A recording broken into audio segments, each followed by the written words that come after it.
So we're sailing the J88 right now. This is hull number 1. We launched it about 2 weeks ago, and we've been having fun testing it on Narragansett Bay. And this is really one of our first pretty light air days. We've had good breeze on, so it's been a great opportunity to test this 29-footer. A lot of people have asked us about the boat, and I kind of wondered where it was positioned in the J-boat line. And we've always had sort of a magic spot in the line for 30 feet. J30 was our second boat we ever did, with a full cruising interior, and that was closely followed by the J29. This has a little bit of J29 in it, has a little bit of J92 in it, and it has a lot of J70 and J111 in it. It's really a sport boat type feel in terms of performance, acceleration, but it's got the stability you want for day sailing. It's got a sitting cockpit. It's got a huge cockpit. It's almost as big as a 111, and it's got an inboard engine and a head. So you're able to go out and bomb around the buoys with the boys if you want, or sail with the family. And so far we've been out sailing it double-handed. We've had 6 or 7 people on the boat. It's a non-overlapping headsail, so we're trying to stick with 2 upwind sails and then a kite downwind. Keep it a really simple 3-sail inventory. The mast is a Hull Spars carbon rig designed and built right here in Rhode Island. And the 3DI sails, he's extremely lightweight, extremely strong. We're really having a first chance to test him out on this boat.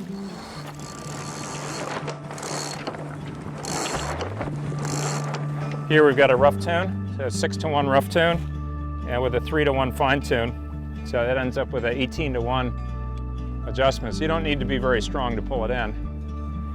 Then we've got on either side the normal traveler controls. It's a 4-to-1 traveler.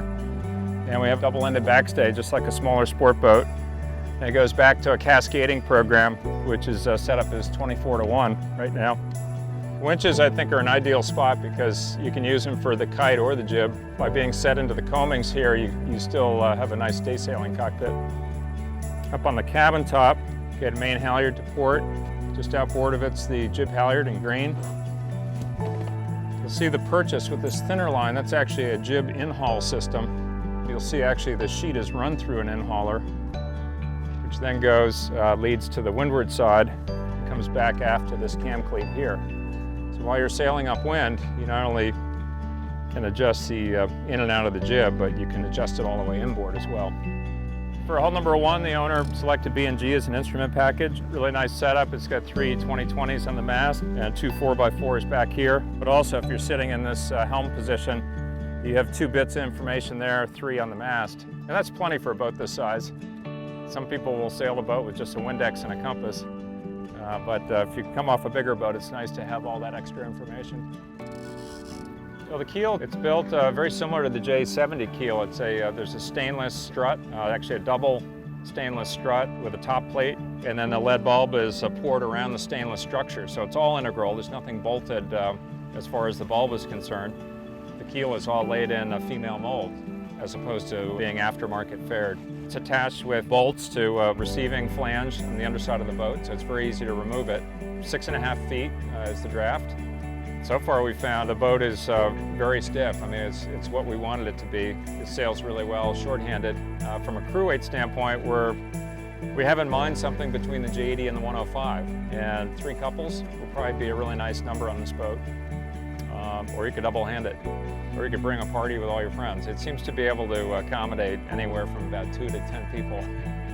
This is it's a keyless panel from Yanmar, so you just activate the battery switches down below.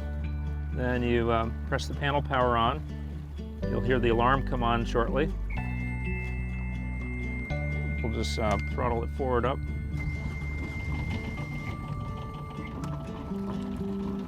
Let it rev here for a little bit.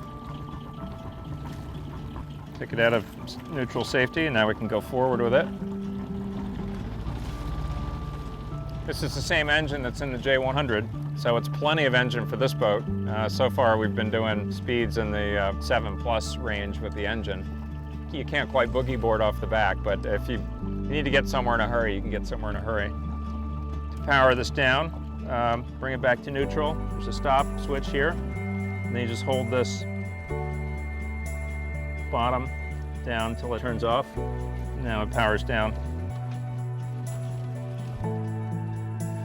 Well, as you can see, that's very comfortable sitting headroom for someone who's 6'3", and that was the idea, is a really comfortable boat to sail and in the cockpit, and really comfortable when you're sitting down here or sleeping. So we've got two full-length settees, 6-foot 6-inch long settees here.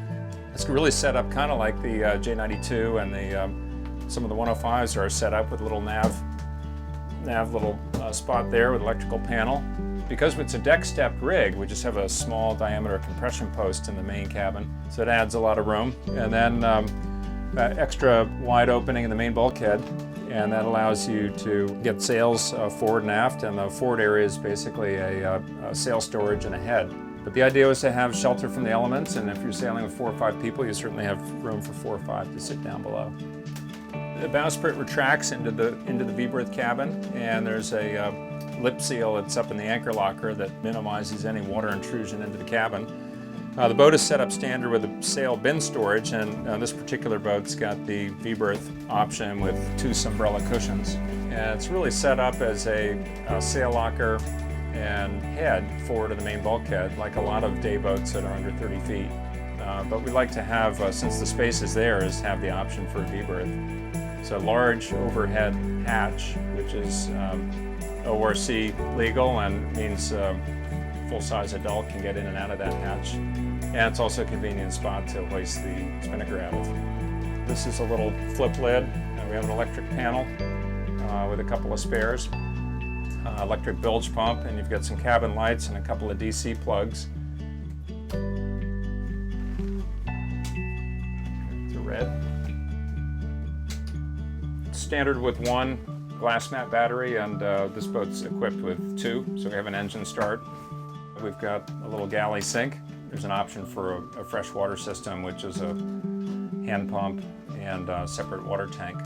Pretty much all you need for a weekend of overnighting.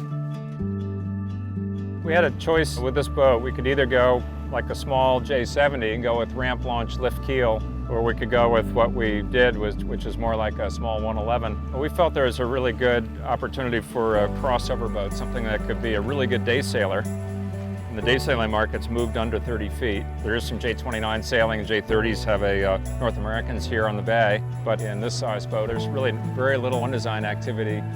We really felt there was a need for people who are sailing sport boats who wanted to have that level of performance and excitement, but actually have an overnighting interior, inboard engine and a head and those sorts of features. When you look at doing a lift keel in this size boat, if you want a cabin, the keel's got to come up in the middle of the cabin.